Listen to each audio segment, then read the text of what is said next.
Hey guys, welcome to Project Metal Music's YouTube channel with your host Elion, and we are here with the brilliant Carlos. So welcome, Carlos. Hey, how's it going? How's it going? So Carlos, could you tell us what you do? I'm a guitar player, um, singer. Been playing professionally since I was 14 years old. I'm old. So for 52 years, just been rocking and rolling, and still playing, still recording, still never say no to playing, and I'm gonna die with a guitar in my hand. Oh. So Carlos, let's dive into some questions. Sure. As a kid, uh, what were you listening to? Well, I grew up in New York, and I played violin in a junior philharmonic orchestra in New York. Yeah, that's how I started playing. But there was always music playing in my house. We listened to growing up, top 40 radio in those days, and it was stuff like Chubby Checker and the Twists, the Stones, the uh, Beatles, Monkees, a lot of Motown stuff, and that was the kind of the stuff I was started listening to. There was always music playing at my house, so there was always something to listen to. Yeah, cool, cool. So who actually got you into music? Was it a family member, a school friend, or was it like self discovery type of thing? Well, it's just just there was always music playing in our house, and again, like I was saying, I was playing in a junior philharmonic orchestra violin, and I think what really, it wasn't really a family member, even though I did have a lot of family members that play music. I had a My dad's cousin Ray Arroyo was a huge world international uh, a pop star, Latin music, and I had an uncle that played in Santana, early days of Santana. But I think it was the Beatles that kind of woke me up and got me to play, to really listen to music and to really think, wow, it is special.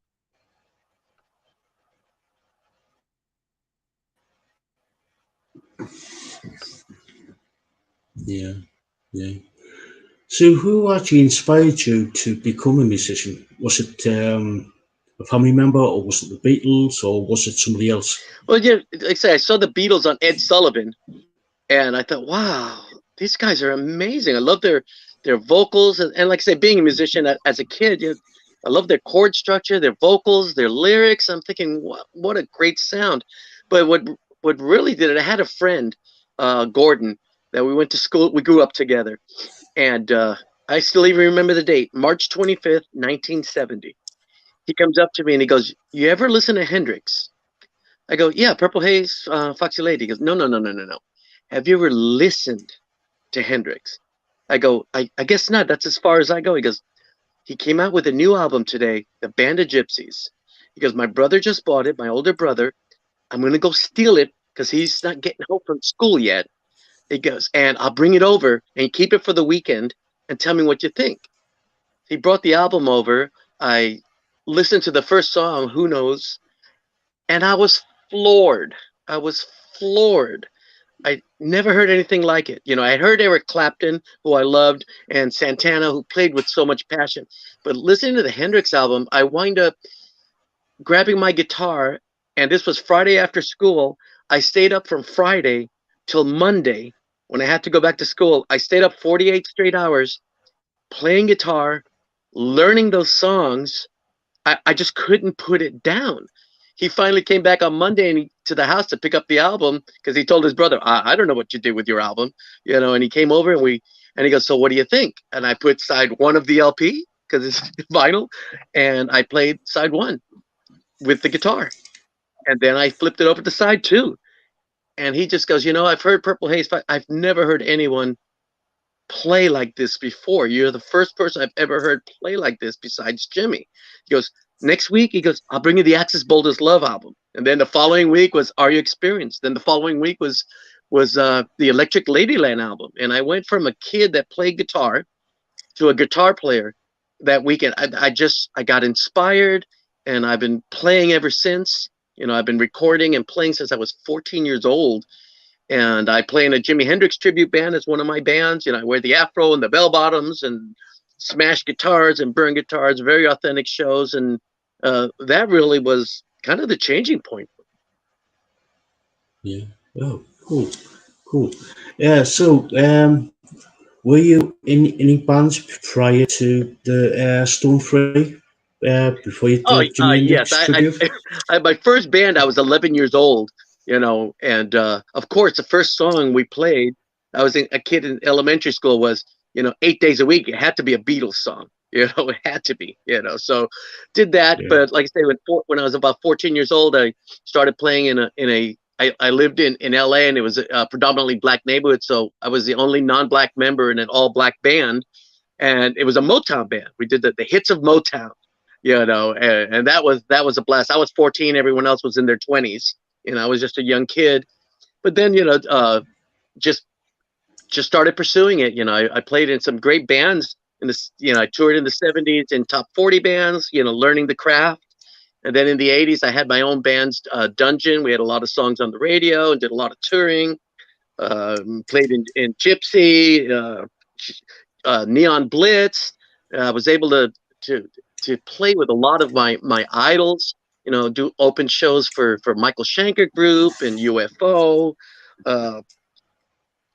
I played. Then I got into the Blue Powder Monkeys. Started playing with them and got submitted for a couple of Grammys. And then the shows got even bigger, and I was able to play with a lot of my idols.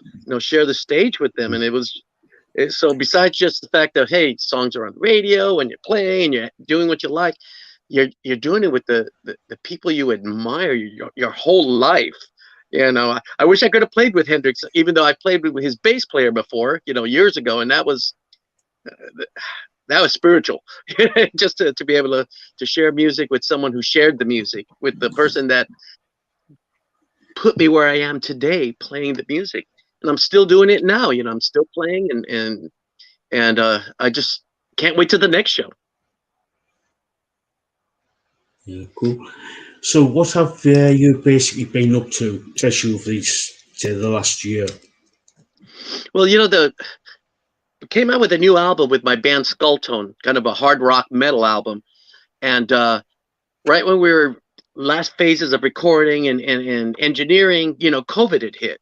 So basically everything shut down for about 2.5 years, and we came out with the album in this past year, but we didn't go back. We weren't able to get back in the studios because the studios were closed to finish mastering it. It came out really, really good, and it's gotten a great reception, but would have liked to put a couple of more finishing touches on it. But, we've had success with it. We have 5 songs, 5 of the 10 songs playing on radio stations, basically all over the world. And England's played a lot of. They were one of the first people to play our music, and I get a lot of people from England telling me how much they like the music, and when are we coming to England? When are you doing another album? So that's kind of the plan. I'm finishing up some shows now. I did some shows here and doing a lot of benefit shows, for children and homeless, and just trying to finish up the year, in the Christmas spirit. And then after for next year, I'm starting to already look at booking shows and for next year. Cool.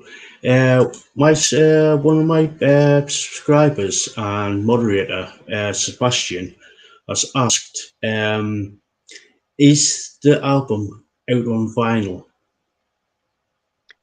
Yeah, we with everything with COVID, we just decided, we're just gonna put it on Spotify. So you can go to Spotify under Skulltone and just download the album. We have like I said, 5 of the 10 songs have already gotten a lot of airplay. Save Me was our first single, and it seems to be the one that's gotten the most airplay. Streetwalker is another song that's gotten a lot of airplay, and that's a song about going into Hollywood to play for the first time, we were opening for Accept, and we were going to play, and we were the opening act, and we saw all of the ladies of the night out on the boulevard.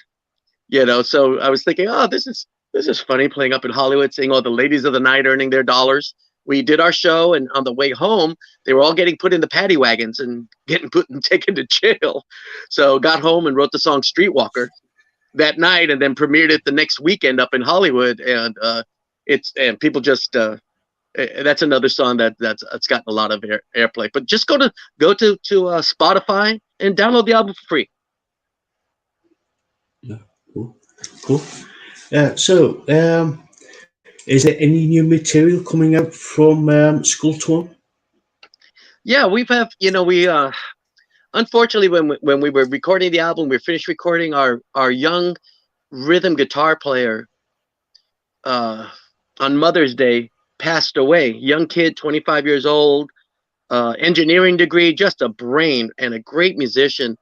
And he wound up doing drugs, which we didn't really. We knew we knew kids are kids, and they drink and stuff, and wound up accidentally overdosing, and it just kind of took Skull Tone. Everyone kind of didn't want to do it, so Richard and I stayed together, and then we've hired new musicians. So we have probably 20 new songs that we've been working on. So we're hoping this year in 23 that we'll at least release one album with a bunch of new songs. And then I have my band. One of my other bands is Carlos Arroyo and the Blues Groove All Stars, and they're made up of just some great musicians, studio and so I've been working on material for that, and I have about an album's worth of material for that. So hoping to come out with 2 new albums next year. Already starting to book shows, for next year, and hoping 2023 with if we can keep the COVID and everything else under wraps here, that we can get out there and let all of us get back out and have some fun and make some music and meet people, because I love meeting people. I love meeting them at shows and online, and just want to go out and have some fun and share the music. Yeah, cool. This with this my next question is actually leads into are you doing a full blown full North American tour, or are you thinking about coming? Like, I know you mentioned you wanted to get over to the UK. Are you going to be wanting to get over to Europe or down to South Africa, or even over to Australia or Japan? I would love to play everywhere. Like I say, the main thing for us, I think, is I'm booking shows here in the U.S. because especially during summertime here, they do a lot of the large festivals, and I've already am getting my bands booked in festivals. My Jimi Hendrix band does really well at these large festivals. They love to see us. We wear the afro and the bell bottoms and bars. It's a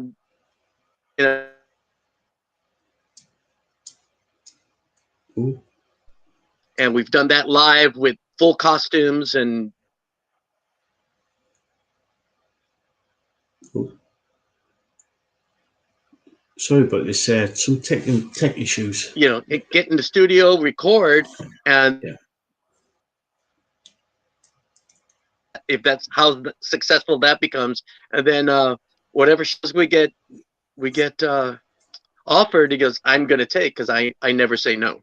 So I'll play anywhere, and I'm ready. I have a dream of playing in England. I've studied England since I was a kid, and I just want to get there and have some fun. I have a lot of fans out there and friends that live in England, so it'd be great to kind of come to a second home, have a second home to come to and play. I would love to do that. Yeah, it'd be yeah.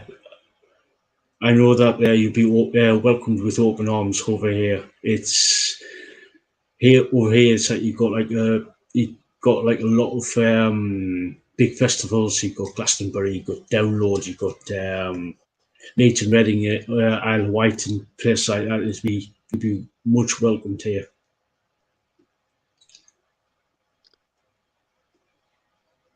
So, like I said, we're ready to play. So if you know of a show, let me know. I'm on my way. Have guitar, will travel. Yeah. Yeah.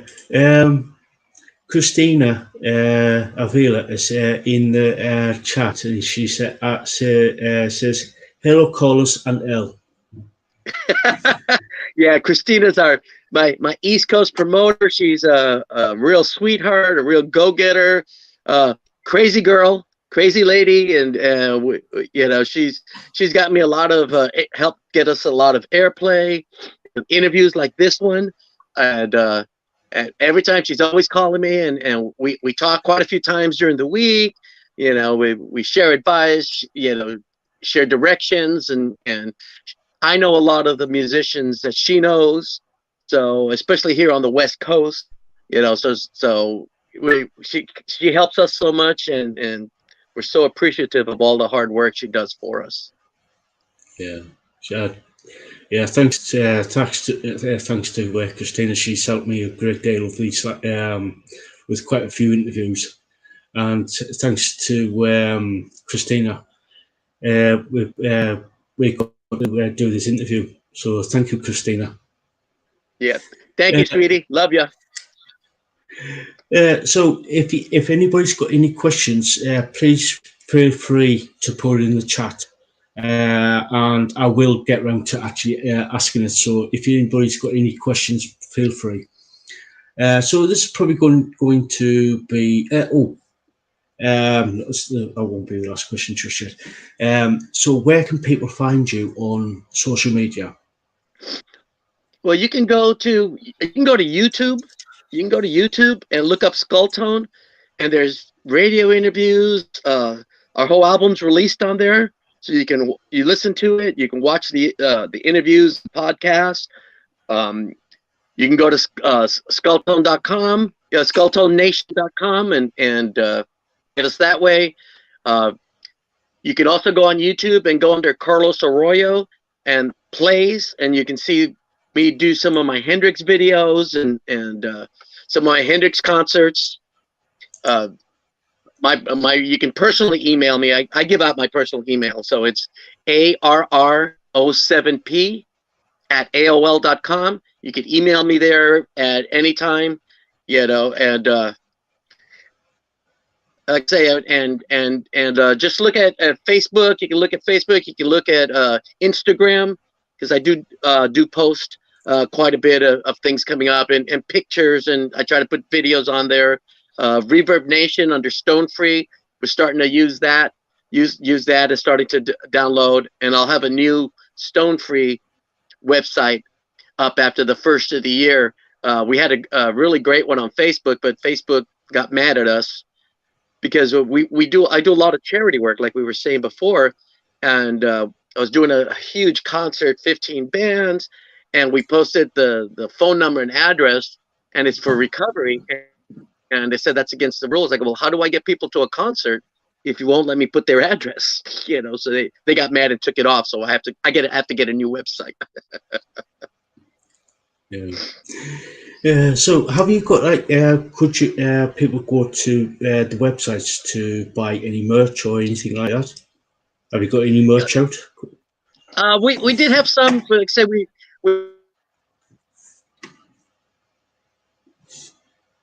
t-shirt.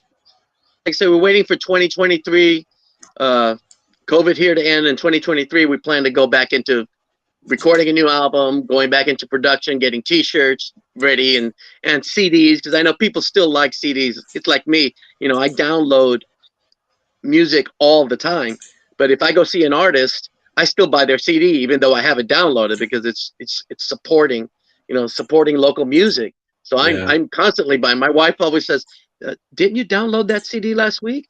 I go, yeah, but I need the physical CD because I got to support this band, So that's what we're gonna work on for 2023. That's part of our goal, is get back into merchandising again. And we did a lot of shows up in Hollywood before COVID, with Great White and with a lot of big name bands. And man, we just sold everything out. Then COVID hit and everything shut down. So we kind of like, okay, let's regroup when COVID's done here. So that's, like I say, that's one of our goals for 2023. Yeah, that's I was going to say, the only reason why I ask is because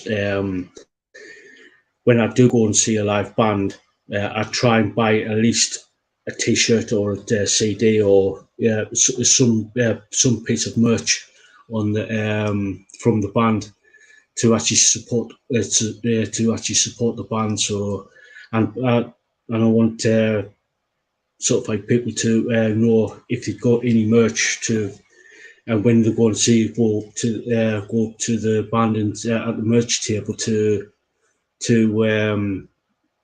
interact, not only interact with the band but also buy at least some merch from them.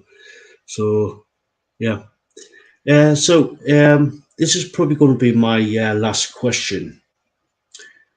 Any advice for people who want to become a musician? Yeah, there's a couple of things I've learned over the years. It goes play with passion or don't play at all. I mean, give it your all. Don't let things stand in your way. Get out there and really play. But you know, there's so many great musicians out there that are just playing in their room. You see it on social media, and they're in their room playing, and it's like, wow, these guys are phenomenal. Why aren't you playing? Why are you just on social media? If it's what you love, go do it. Go play. Be live. Interact. I think BB King used to say, he goes, his goal in life, which has become my goal in life, is to play with as many musicians, to share a stage with as many great musicians as you can, because it's always a learning experience. I got to play with Vinnie Moore, with UFO, and with Michael Schenker, who's another one of my heroes. And you get on stage and you're watching them play, and you're playing, and you're meeting people, and I when I do shows, I invite, if I do a big festival, a lot of times I'll go out and just do 4 songs, and then invite a lot of musicians to come join me on stage. And it's fun. It becomes a just this spirit of giving and playing and sharing, and everyone in the audience afterwards is like that. Yeah. Oh, oh, oh. Lost the sound there for some reason.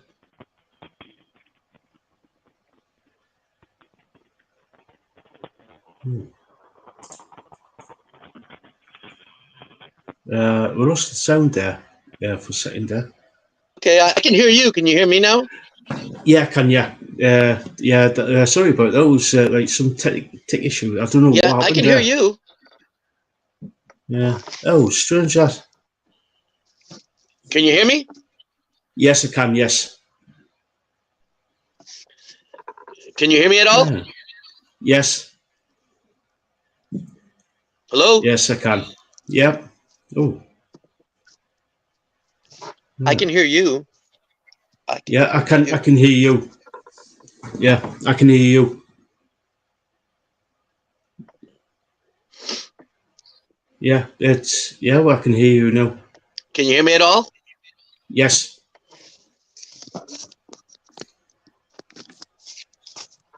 Can you hear me at all? Yes. Yeah, I can. Hello? Yeah. Yeah, I can hear you. Yeah. Yeah. Uh, I yeah. can't hear Well. anything. Oh, that's strange. Um.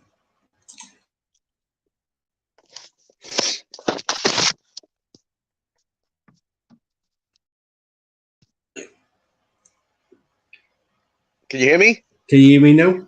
Yes, I can. Can you hear me now? Yeah, I seem to have lost you too. Yeah. We're going to end it there anyway. So I don't know if you can hear me.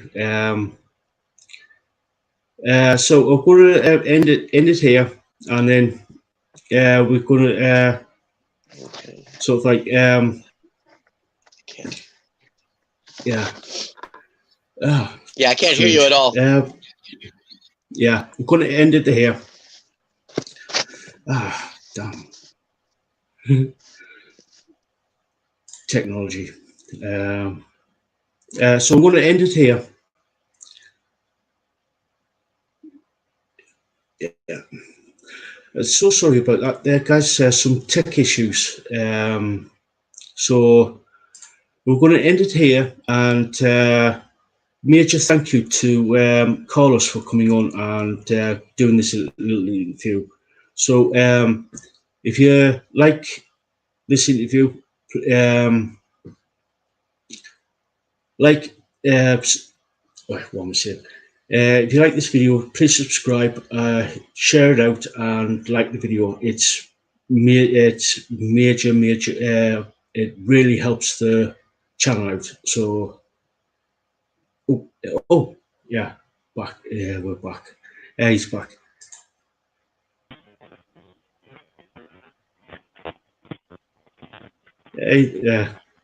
Hey there. Can you hear me?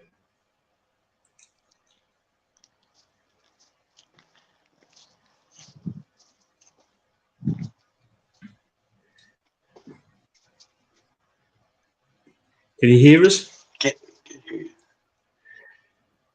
Yeah. Boom. Sorry about this. Um, I'm gonna end it here. Anyway, so